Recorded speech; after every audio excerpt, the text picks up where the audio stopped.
50 ദിവസത്തെ ഉപവാസ ദിനങ്ങൾക്ക് ശേഷം, ദീർഘമായ കാത്തിരിപ്പുകൾക്ക് ശേഷം ഉയർപ്പ് വന്നെത്തി. നമ്മുടെ കർത്താവ് സത്യമായി ഉയർത്തെഴുന്നേറ്റു.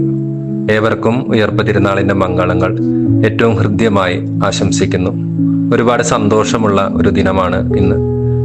നമ്മെ സംബന്ധിച്ച്, ഒരു ക്രിസ്ത്യാനിയെ സംബന്ധിച്ച്, ഒരു വിശ്വാസിയെ സംബന്ധിച്ച് നമ്മുടെ പാപങ്ങൾക്ക് വേണ്ടി പൊന്നു തമ്പുരാൻ മരിച്ച് ഉയർത്ത് വളരെ സന്തോഷപൂർവ്വം നമ്മൾ ആഘോഷിക്കുന്ന സഭയിലെ ഏറ്റവും വലിയ തിരുനാൾ. ആ തിരുനാളിന്റെ ധന്യതയിലായിരിക്കുമ്പോൾ ഉയർപ്പ് തിരുനാളിന്റെ സന്തോഷം നമ്മുടെ ജീവിതം മുഴുവൻ കൊണ്ടു നടക്കാനായിട്ട് നമുക്ക് സാധിക്കണം. കർക്കിടക മാസത്തിലൊക്കെ നമ്മൾ കാണുന്ന ഒരു സംഗതിയുണ്ട്.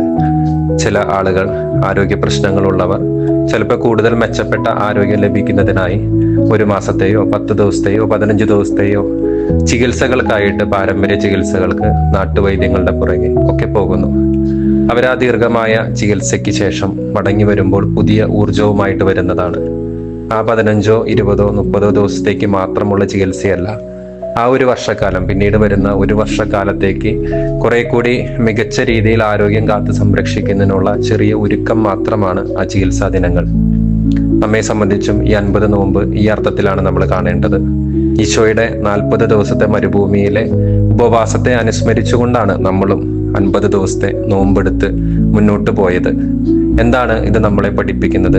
നോമ്പിൽ നമ്മൾ സ്വീകരിച്ച ഊർജം നമ്മുടെ ഈ 1 വർഷത്തെ ജീവിത കാലയളവിൽ കൂടുതൽ മുതൽക്കൂട്ടായിട്ട് മാറണം എന്ന് തന്നെയാണ് അതുവഴി നമ്മെ ഓർമ്മപ്പെടുത്തുന്നത്. ഈശോയും അങ്ങനെ തന്നെയായിരുന്നല്ലോ.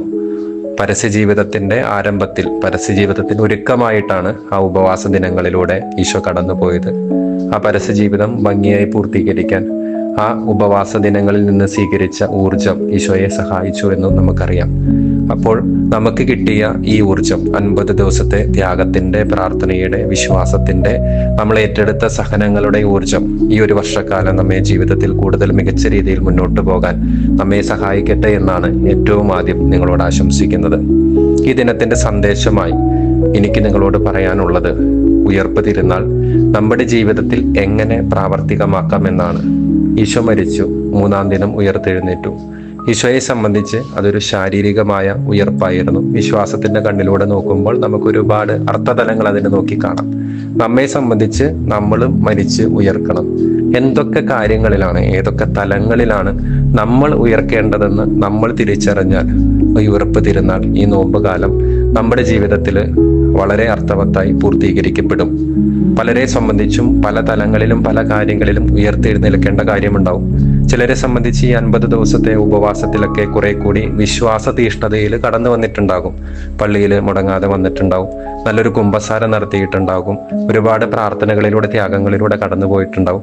എന്ത് മനോഹരമാണ്! വിശ്വാസ ജീവിതത്തിന് കുറെ കൂടി ആഴവും പരപ്പും ലഭിച്ചു. തീർച്ചയായിട്ടും അതൊരു ഉയർപ്പാണ് വിശ്വാസ ജീവിതത്തിൽ. മറ്റു ചിലരെ സംബന്ധിച്ച് ബന്ധങ്ങളിലായിരിക്കും, ഒരു ഭാര്യ ഭർത്തൃ ബന്ധത്തിലോ, മക്കൾ മാതാപിതാക്കൾ ബന്ധത്തിലോ, സഹോദര ബന്ധത്തിലൊക്കെ ചില കുറവുകളും പോരായ്മകളും ഇഷ്ടക്കേടുകളും മനസ്സിലാക്കാതെ പോയ നിമിഷങ്ങളും അവസരങ്ങളൊക്കെ ഉണ്ടായിട്ടുണ്ടാകും. അതൊക്കെ ഒന്ന് തിരുത്തി കുറെ കൂടി ഊഷ്മളമായ സ്നേഹബന്ധത്തിലേക്ക് മടങ്ങി വരാൻ നമുക്ക് സാധിച്ചാൽ തീർച്ചയായിട്ടും ബന്ധങ്ങളിലുള്ള ഒരു ഉയർപ്പ് നമ്മുടെ ജീവിതത്തിൽ പൂർത്തീകരിക്കപ്പെടുകയാണ്. ചിലപ്പോൾ ചില തെറ്റായ ശീലങ്ങൾ നമ്മൾ നിർത്തിയിട്ടുണ്ടാകും. അത് ഈ നോമ്പ് കഴിയുമ്പോൾ, ആലസ്യത്തിലാകുമ്പോൾ നമ്മൾ വീണ്ടും തുടങ്ങുകയല്ല വേണ്ടത്. എന്നേക്കുമായി അത്തരം ദുശീലങ്ങളോട് നോ പറയാൻ നമുക്ക് സാധിക്കണം. തീർച്ചയായിട്ടും അത് നന്മയിലേക്കുള്ള ഒരു ഉയർത്തെഴുന്നേൽപ്പാണ്. അങ്ങനെ എത്രയോ കാര്യങ്ങളിൽ നമുക്ക് ഉയർത്തെഴുന്നേൽക്കാനുണ്ട്. ചിലരൊക്കെ നിരാശയുടെ ആഴക്കടലിൽ മുങ്ങിത്താണുകൊണ്ടിരിക്കുകയാണ്. അവരെ സംബന്ധിച്ച് പ്രത്യാശയുടെ കിരണങ്ങൾ അവരുടെ ജീവിതത്തിലേക്ക് ഉയർപ്പ് കാലം സമ്മാനിക്കുന്നുണ്ട്. ഈശോയുടെ ഉയർപ്പ് നമുക്ക് സമ്മാനിക്കുന്നുണ്ട്. എപ്പോഴും നമ്മൾ പറയുന്നതാണ്, ദുഃഖവെള്ളി കഴിയുമ്പോൾ 3-ാം ദിനം തീർച്ചയായും ഒരു ഉയർപ്പുണ്ട്. ആ കാര്യത്തിൽ നമുക്കൊരു സംശയവുമില്ല. നമ്മുടെ ജീവിതത്തിന്റെ ദുഃഖവെള്ളികളിൽ നിന്ന് ഒരു ഉയർപ്പ് നമുക്കും ആവശ്യമാണ്. അത് അത്ര നല്ലതല്ലാത്ത കാര്യങ്ങളിൽ നിന്ന് നല്ലതായിട്ടുള്ള നന്മയുടെ, പുണ്യങ്ങളുടെ വഴിയിലേക്ക് നമ്മൾ ഉയർത്തെഴുന്നേൽക്കണം. ഇന്ന് തന്നെയാണ് ഈ ഉയർപ്പ് തിരുനാൾ, നോമ്പ് കാലത്തിനൊടുവിലുള്ള ഉയർപ്പ് തിരുനാൾ നമ്മെ ഓർമ്മപ്പെടുത്തുന്നത്. എനിക്കും നിങ്ങൾക്കും ഒക്കെ ചിന്തിക്കാം, ഏതൊക്കെ തലങ്ങളിലാണ് ഞാൻ ഉയർത്തെഴുന്നേൽക്കേണ്ടത്, ഏതൊക്കെ കാര്യങ്ങളിലാണ് ഞാൻ ഉയർത്തെഴുന്നേൽക്കേണ്ടത്, ഏതൊക്കെ ബന്ധങ്ങളിലാണ് ഒരു ഉയർപ്പ് സാധ്യമാകേണ്ടത്. അങ്ങനെ നമ്മൾ ഉയർത്തെഴുന്നേൽക്കേണ്ട മേഖലകളും കാര്യങ്ങളും സംഗതികളും കണ്ടെത്തുകയും ആ ഉയർത്തെഴുന്നേൽപ്പിന് സാധ്യമാകും വിധം പ്രാർത്ഥിക്കാനും പരിശ്രമിക്കാനും നമുക്ക് സാധിച്ചാൽ ഉയർപ്പ് നമ്മുടെ ജീവിതത്തിലും പൂർത്തീകരിക്കപ്പെടുകയാണ്. അത്തരം ഒരു ഉയർപ്പ് എല്ലാവരുടെയും ജീവിതത്തിൽ സാധ്യമാകട്ടെ, അത് സ്ഥിരമായി സാധ്യമാകട്ടെ എന്ന് ആശംസിച്ചുകൊണ്ട് ഏറ്റവും സ്നേഹത്തോടെ ഒരിക്കൽ കൂടി എല്ലാവർക്കും ഉയർപ്പ് തിരുനാളിന്റെ മംഗളങ്ങൾ ഏറ്റവും ഹൃദ്യമായ ഭാഷയിൽ ആശംസിക്കുന്നു. ദൈവം ഉദ്ധിതനായ ഈശോ നമ്മെ എല്ലാവരെയും സമൃദ്ധമായി അനുഗ്രഹിക്കട്ടെ.